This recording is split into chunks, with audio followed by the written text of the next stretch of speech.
वर्दा discuss करना चाहती हैं एक और ज्यादा इंपॉर्टेंट इशू जो कि जुड़ा है वर्दा हमारे बालों से और हमारी स्किन से तहला, क्योंकि ये मैंने इसलिए नहीं बोला कि मेरे पास है नहीं, तो मैंने कहा कि ये लाइन आपसे बुलवाऊं। अच्छा चलें जी, लेकिन स्किन तो है ना तहला, स्किन का ख्याल तो हमें रखना चाहिए ना। अगर बाल नहीं है तो क्या हुआ, बालों को गिरने से पहले बचाया तो जा सकता है। मैं खुश हूँ, मैं खुश हूँ, अल्हम्दुलिल्लाह रब्बुल आलमीन। अल्लाह तेरा लाख लाख शुक्र, आका सल्लल्लाहु अलैहि वसल्लम आपका लाख लाख शुक्र। जी हाँ, बात वैसे हमें शुक्र अल्हम्दुलिल्लाह करना चाहिए। लेकिन ख़िज़ा का मौसम जैसे ही आता है, जैसे पत्ते जब झड़ते हैं, पत्तों के साथ साथ कहते हैं कि इस मौसम में हमारे बाल भी झड़ते हैं, हमारी स्किन भी ड्राई हो जाती है। लेकिन जब बाल झड़ते हैं तो दिल बहुत ज़्यादा खून के आंसू रोता है, क्योंकि बाल झड़ते तो बहुत आसानी से हैं लेकिन निकलने में बहुत टाइम आपने पत्तों को बालों से जोड़ा है ना। हाँ सही नहीं जोड़ा है आपने। नहीं, लेकिन लोग कहते हैं कि ख़िज़ा के मौसम में जब पत्ते झड़ते हैं दरख्तों से, डॉक्टर साहब से पूछते हैं, is that true or not? Exactly, doctor साहब की तरफ चलते हैं। डॉक्टर साहब हमारे साथ मौजूद है, आप स्पेशलिस्ट हैं, आपका क्लिनिक भी है माशाल्लाह से, आप हेयर ट्रांसप्लांट भी करते हैं, एस्थेटिक में भी स्पेशलिस्ट हैं। Thank you so much and welcome to the show. Thank you. Doctor साहब बताइएगा पहले मुझे ये कि जो बात मैंने कही कि कहते हैं कि क्योंकि ये ख़िज़ा का मौसम होता है तो इसमें पत्ते भी झड़ते हैं तो बाल भी झड़ते हैं इंसान। तो इससे हम ये अंदाज़ा लगाएं कि सर के ऊपर सारा वक्त जो है तो वो ख़िज़ा का मौसम गुजरा है, इनकी ज़िंदगी में बाहर का मौसम आया ही नहीं। बहुत बाहर की मुझे पता है, बाल जो है वो ख़िज़ा के मौसम में ही झड़ गए। सोचिए ना, इन्होंने 12 महीने ही पत्ते गिरा दिए। ये दीज आर द मिथ्स ना कि मतलब धूप से बाल सफ़ेद हो जाते हैं या ख़िज़ा के मौसम से बाल झड़ते हैं। होता ये है कि जब ख़िज़ा का मौसम आता है तो उससे ड्राइनेस आती है, ठीक है। जब ड्राइनेस आती है तो जो उनका एक्चुअल मॉइस्चर होता है बालों का वो ड्राई होना शुरू हो जाता है। जो बालों के ऊपर एक प्रोटेक्टिंग लेयर होती है क्यूटिकल, वो ड्राई हो जाती है और उसकी वजह से बालों का ब्रेकेज जो है वो बढ़ जाता है, ठीक है। बाल हेयर फॉल का रेशो ख़िज़ा से ताल्लुक नहीं है। बाल की जड़ को, अंदर जो बाल की जड़ है फॉलिकल होते हैं हमारे, फॉलिकल्स जो है बिल्कुल उसको नहीं पता कि बाहर जो है वो ख़िज़ा का मौसम है कि बाहर का मौसम है, ठीक है। तो लिहाजा वो अपनी जगह पर वैसे ही रहते हैं। डॉक्टर साहब ये क्यों कहा जाता है कि आज मौसम है, मौसम ऐसा चल रहा है तो बाल तो झड़ेंगे? हो रही है ना, आपकी बालों की ब्रेकेज हो रही है ड्राइनेस की वजह से। नंबर ऑफ द फॉलिकल्स जो है वो कम नहीं हो रहे हैं। अगर आप एक हेल्दी नॉर्मल पर्सन है तो आपके नंबर ऑफ बाल नहीं गिर रहे हैं, आपकी जीन्स में नहीं है और आप कोई मतलब बहुत ज़्यादा ओवर ट्रीटेड इनको नहीं करते हैं, बहुत कोई केमिकल्स इनको नहीं लगाते हैं और थोड़ा बहुत इसका ख्याल रखते हैं, सफाई का, सुथराई का, डैंड्रफ का, ब्रश किस तरह करना चाहिए, बालों को सुखाना किस तरह चाहिए, तो मतलब you can maintain your hair all the life. बालों को सुखाना कैसे चाहिए? देखें मैंने जो देखा है जो कि वो ख़वातीन ख़ास तौर पे ना, मर्द तो खैर रगड़ लेते हैं बुरी तरह से, जैसे कि टावल लिया और बस अब उससे जो है तो वो जंग करनी है, और ख़वातीन भी जो है तो वो रगड़ के ऐसे रगड़ के और बालों पे फट और उसके बाद ये इस तरह करके नहीं ना, ये नहीं करना चाहिए, सख्ती से मना है बिल्कुल। क्योंकि ये आप समझ लीजिए कि घास की तरह है, जिस तरह एक गार्डन में घास लगी होती है या पौधे लगे होते हैं, इसी तरह हमारे सर पे ये घास लगी हुई है या पौधे लगे हैं, ठीक है। इनको मतलब बहुत जेंटली इनके साथ बिहेव करना चाहिए, ठीक है। ये जेंटल बिहेव प्यार मोहब्बत से पेश आना चाहिए। यस ये अलाई करते हैं कि इनके साथ जेंटल बिहेव किया जाए, ठीक है। इनको वॉश भी किया जाए तो बहुत आराम से वॉश किया जाए, इनको खुश किया जाए तो बहुत आराम से खुश कर लिया जाए। ड्रायर भी दूर से, बहुत ज़्यादा गर्म ड्रायर नहीं, लेकिन आप चाहें तो ड्रायर थोड़ा फासले से करके, अगर टाइम कम है तो उससे आप अपने बालों को जो है तो वो ड्राई कर सकते हैं, ठीक है। इस तरह रगड़ना और इस तरह करना या खींच के जो है तो बालों को पीछे पोनी टेल बनाना, खींच के भी बांधने का कंसेप्ट ये है कि जितना खींच के बांधेंगे बाल का रेट ऑफ ग्रोथ जो है तो वो उतना बढ़ेगा। बिल्कुल रॉन्ग है, ऐसा करने से आपकी हेयर लाइन जो है तो वो रिसीड होना शुरू हो जाएगी और कोई रेट ऑफ ग्रोथ पे जो है तो वो फर्क नहीं पड़ेगा। तो ये अच्छा है। प्लस आप कॉम्बिंग करते हैं, हम सब यूजुअली क्या होता है कि बस हमने यूँ लिया कंघा और बालों को ठीक कर लिया, नहीं, जिस जगह से बाल निकल रहे हैं, जो रूट्स, जो स्किन है, जहाँ जिसके नीचे उसके रूट्स हैं, जहाँ पे ब्लड सप्लाई की ज़रूरत है, हम उसको तो बिल्कुल स्ट्रोक दे ही नहीं रहे, ठीक है। उसको तो स्टिमुलेट ही नहीं कर रहे, सही, ठीक है। तो हमें इसमें कंघा करने का भी हुआ है कि पहले अच्छा, फिर क्या होता है कि उलझे हुए बाल हैं और आप कंघा किए जा रहे हैं, वो टूटे जा रहे हैं, आप कंघा नहीं, हल्के हल्के उनको पहले मोटे कंघे से जो है तो वो सुलझाइए, मोटे ब्रश से सुलझाइए। जब वो थोड़े से नॉर्मलाइज हो जाते फिर उससे छोटे से और फिर नॉर्मल ब्रश से जो है तो वो उनको करें।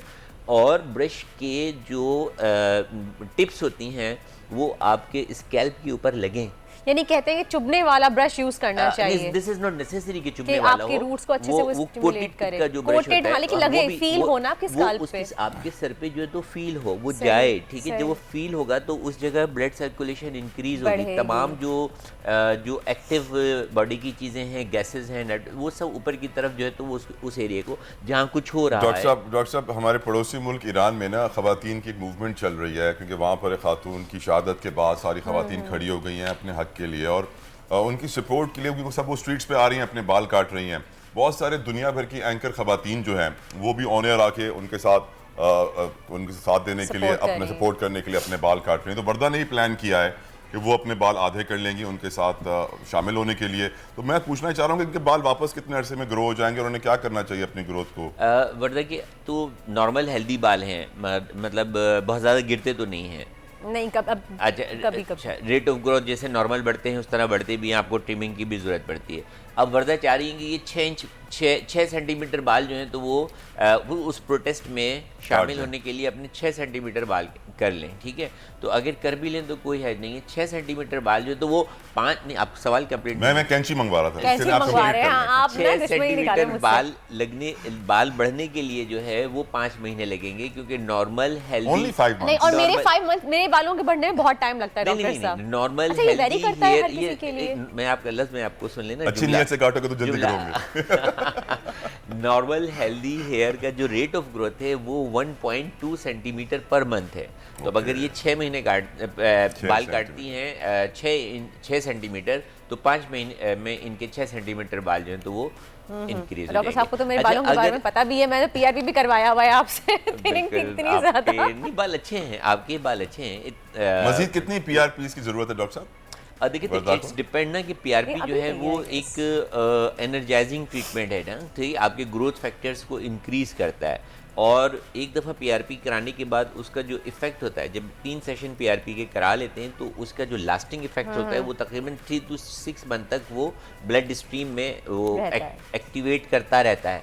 3 to 4 मंथ्स के बाद उसकी जो एक्टिवेशन है ग्रोथ फैक्टर्स की वो फिर कम होना शुरू हो जाती है, तो इसलिए फिर जो है तो मेंटेनेंस शॉर्ट देना पड़ता है। तो जो नॉर्मल रिजीम है जिस तरह होना चाहिए वो 1 after first 3 session, then 1 after every 3 months. Doctor साहब एक प्रॉब्लम और भी देखने में आती है हमें कि लोगों के बाल, अक्सर खवातीन के बाल अगर हम बात करें तो ऊपर से अच्छे थिक होते हैं लेकिन नीचे आते आते बिल्कुल पतले और थिनिंग होना स्टार्ट हो जाती है। और मैं जिसे कहते हैं ना कि भैया पोनी बांधे या बाल खोलें तो पीछे से दुम लगती है, अगर एक लेमैन लैंग्वेज में कहा जाए, क्योंकि नीचे से थिनिंग क्यों होना शुरू हो जाती है? उसको आप गाजर और मूली की शक्ल भी गाजर और मूली की शक्ल कह देते हैं। देखिए इसका रीज़न ये होता है कि बाल को न्यूट्रिशन चाहिए, और बाल कहाँ से न्यूट्रिशन लेंगे? आपकी अंदर जो बॉडी से, ठीक है। आप हेल्दी होंगे तो आपके बाल भी हेल्दी होंगे, ठीक है। पता चला कि आप हेल्दी नहीं है, आप ही डिजीज हैं, आपके अंदर आयरन की कमी है, आपके अंदर विटामिन डी की कमी है, आपका हार्मोनल सिस्टम जो है तो वो इम्बैलेंस है। तो क्या होगा कि शुरू के बालों को प्रॉपर न्यूट्रिशन मिलेगी, और जैसे जैसे वो आगे चलते जाएंगे उनको प्रॉपर न्यूट्रिशन नहीं मिलेगी। तो उस सब वही होता है कि जिस तरह अगर हम कम खाना शुरू कर दें तो पहले जो है तो वो दुबले होना शुरू होंगे, पतले होना शुरू होंगे, और अगर ना खाएं और ना हमें कोई न्यूट्रिशन मिले तो अल्टीमेटली वी विल डाई। तो यही बालों का हाल है, इनको न्यूट्रिशन चाहिए, ठीक है। वो न्यूट्रिशन आप जो है तो सप्लीमेंट्स के ज़रिए, डाइट के ज़रिए दे सकते हैं, और इनका सर्कुलेशन बढ़ाने के लिए एक्सरसाइजेज भी होती हैं, बालों की एक्सरसाइजेज भी होती हैं। हमारी तो सिचुएशन ऐसी है कि वो एक्सरसाइज करके नहीं दिखा। अच्छा, मैं समझ रहा था वो औरतें लड़ रही हैं, पर मुझे लगता है वो बालों की एक्सरसाइज कर रही थी शायद। अच्छा, बाल दोनों हाथों से पकड़ के जो होती है। अच्छा, बाल गिरने की एक वजह ये भी होती है कि जब औरतें लड़ती हैं तो एक दूसरे के बाल ही पकड़ती ठीक है। तो एक वजह नई वजह जो है तो ज़हन में आ गई कि खवातीन की लड़ाई भी जो है तो बाल गिरने की एक वजह है। तो लेकिन स्ट्रेस की वजह से भी आपके बाल गिरते हैं, आप ओवर थिंकिंग करते हैं उसकी वजह से भी आपके बाल गिरते हैं। स्ट्रेस तो इतनी खतरनाक, मतलब ये कि बीमारी ही है बिल्कुल, या उससे तो बाल बहुत ज़्यादा गिरते हैं और बहुत जल्दी सफ़ेद भी होते हैं। डॉक्टर साहब आप दूसरी ट्रीटमेंट भी करते हैं, बोटॉक्स वगैरह, लिप फिलर्स वगैरह? All aesthetic treatment. वर्दा ने और क्या क्या करवाया आपसे?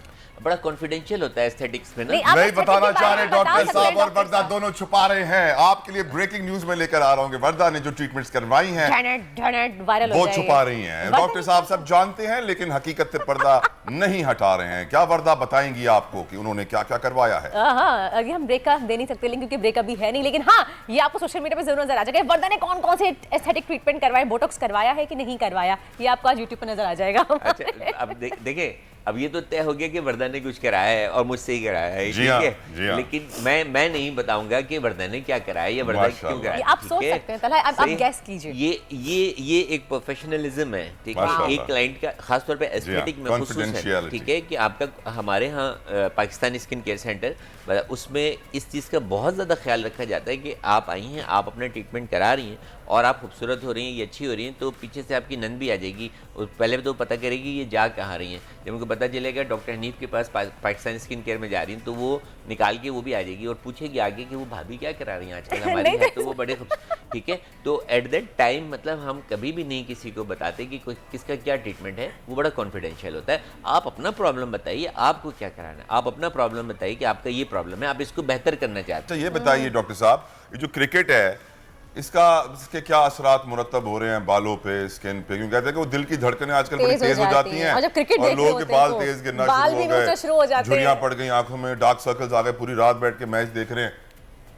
नहीं, पूरी रात बैठकर मैच देखना ये एक अलग चीज़ है ना, और क्रिकेट के क्या असरात हैं, यानी कि जो ऊपर नीचे हम एक्साइटमेंट हो रही होती है, आप उसके हवाले से बात कर रहे हैं कि जी हाँ, जो जी हाँ। हम देख रहे होते हैं और आखिरी बॉल्स चल जो रही रोंगटे खड़े हो जाते हैं, रोंगटे वो कहते हैं रोंगटे खड़े होने में बाल गिर जाते हैं। हाँ, नहीं ऐसा कुछ भी नहीं ये है, अपनी तरफ से तलहा खुद की। ऐसा कुछ भी नहीं है। रोंगटे ज़रूर खड़े होते हैं, मतलब बिल्कुल बॉडी का एक जो रुआ है वो मतलब कंसर्न हो रहा होता है, क्योंकि टेंशन का आपकी शिकार सर्कुलेशन होता है। इंक्रीज होती है, आपका सिंपैथेटिक एंड द पैरासिम्पैथेटिक जो न्यूरोलॉजिकल सिस्टम है वो एक्टिव हुआ होता है कि नेक्स्ट बॉल पे पता नहीं क्या हो जाए, ये सारी चीज़ें।